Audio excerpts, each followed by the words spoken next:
c'est une vidéo qui n'était pas prévue. Bonsoir à tous les amis, j'espère que vous allez tous très bien. Moi ça va très bien et très content de vous retrouver.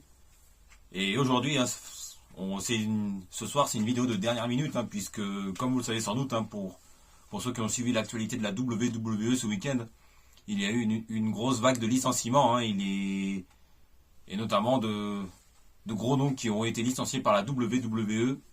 Et c'est pourquoi j'étais obligé de faire cette vidéo de dernière minute. Et pour info, alors je tourne cette vidéo, on est mardi soir, il est plus de 19h. Et même si je sais que du coup, je tourne la vidéo un petit peu tard. Et c'est vraiment une vidéo qui n'était clairement pas prévue. Puisque la prochaine vidéo que j'avais prévu de faire était sur l'éventuel match entre Kevin Owens et Sami Zayn à Elimination Chamber ou à WrestleMania. C'est une vidéo qui a été prévue, mais du coup, avec la grosse vague de licenciements, on était obligé de faire cette vidéo de dernière minute. Et comme vous le savez sans doute, il y a des noms, il y a des gros noms qui ont été renvoyés, qui ont été licenciés par la WWE. Et certains arrivent en fin de contrat, et d'autres devront respecter une clause de non-concurrence de 90 jours. Et les premiers noms auxquels on pense actuellement, c'est Karl Anderson et Luke Gallows, qui ont été licenciés par la WWE. Et il me semble que c'est la deuxième fois que ça arrive, et la troisième pour Luke Gallows, si je ne me trompe pas. Car la première fois que Gallows s'est fait licencier, c'était lorsqu'il a quelques semaines, ou je sais plus trop, après avoir quitté la SOS, la Strategic Society, le clan de CM Punk, qui était vraiment très très bon. Vers la fin de l'année 2010, début d'année 2011, je sais plus trop. Et après, comme vous le savez sans doute, Luke Gallows a fait carrière au Japon avec son pote Karl Anderson. Et après, il y a eu le comeback à la WWE de Gallows avec Anderson. Puis licencié une première fois, mais puis il y a eu le retour à la WWE il y a 2 ans et demi, 3 ans, je sais plus. Et franchement, on pouvait s'attendre à mieux, de Gallows et Anderson, eux qui ont fait longue carrière à la New Japan, et qui ont fait partie du Bullet Club avec AJ Styles et Finn Balor. Et justement, dans un premier temps, ils ont fait partie de The Club, en référence au Bullet Club, mais qui s'appelle juste The Club, avec AJ Styles. Et après, le nom a été renommé The aussi, quelques années après, leur second retour à la WWE. Et moi, je trouve ça vraiment dommage que Gallows et Anderson ont été licenciés, puisque c'est vraiment une très très très bonne équipe, qui était plaisant à voir regarder sur un ring. Et on connaît les qualités in-ring de Anderson et Gallows. Mais il faut dire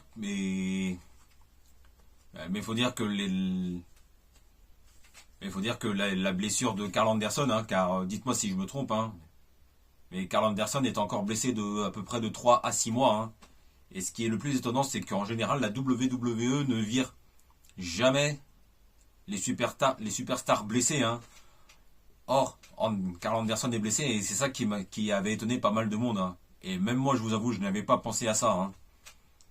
Donc ça m'étonne un peu quand même du renvoi de Anderson et Gallows, car la WWE en général ne vire jamais un catcheur qui est blessé de longs mois. Et après, autre nom qui a été renvoyé, c'est Cedric Alexander, qui a été licencié lui aussi pas plus tard que le week-end dernier. Et Cedric Alexander, ça faisait presque 10 ans qu'il était à la WWE. Et il a longtemps trusté la course au titre de champion pour moyen, le titre Cruiserweight. Et après, il est arrivé dans le roster principal où il a eu des opportunités pour des titres mineurs. Et son moment de gloire, c'était en 2020, l'année lors de l'année où la WWE, où les shows avaient lieu en pleine pandémie. Et pourtant, l'année 2020, c'était le moment de gloire de Cedric Alexander, qui a fait partie du Hurt Business où tout se passait bien. Il a été champion par équipe avec Shelton Benjamin.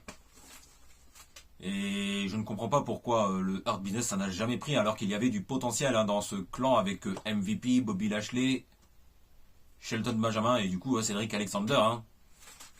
Et comme vous le savez sans doute, avec les départs de MVP, Lashley et Shelton Benjamin chez AEW ces derniers mois, c'est encore tout récent.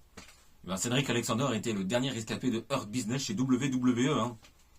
Et on peut clairement s'attendre, et c'est même sûr que Cédric Alexander hein, va rejoindre AEW hein, pour reformer le Hurt Business, mais en tant que Hurt Syndicate, hein, avec toujours MVP, Lashley et Shelty hein. Et après, autre superstar qui a été renvoyé, mais ça cette fois c'est pas vraiment un renvoi, puisqu'il me semble que c'est une fin de contrat, c'est Sonya Deville hein, qui arrive en fin de contrat hein, et qui n'aura et du coup n'aura pas de clause de non-concurrence de 90 jours, et elle se retrouve du coup agent libre. Hein. Ce qui veut dire que Sonya Deville peut très bien signer chez AEW, à TNA du jour au lendemain. Hein. Enfin, à un moment ou à un autre, on va dire. Hein. Et puis, autre superstar qui a été renvoyé, ouais, il y a Ayla Dawn, hein, la catcheuse écossaise, hein, qui, rappelons-le, il y a quelques mois de cela, hein, pas plus tard que l'été dernier, elle était championne par équipe féminine avec Alba Fire, hein. C'était lors de comment on dit ça déjà, Clash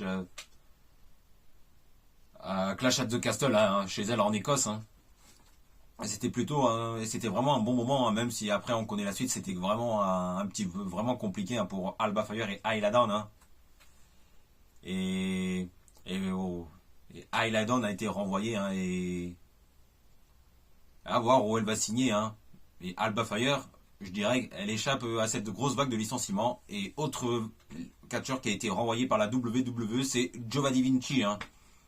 Le catcheur italien qui faisait partie de Imperium avec Gunther, l'actuel champion du monde poids lourd, et Ludwig Kaiser. Hein.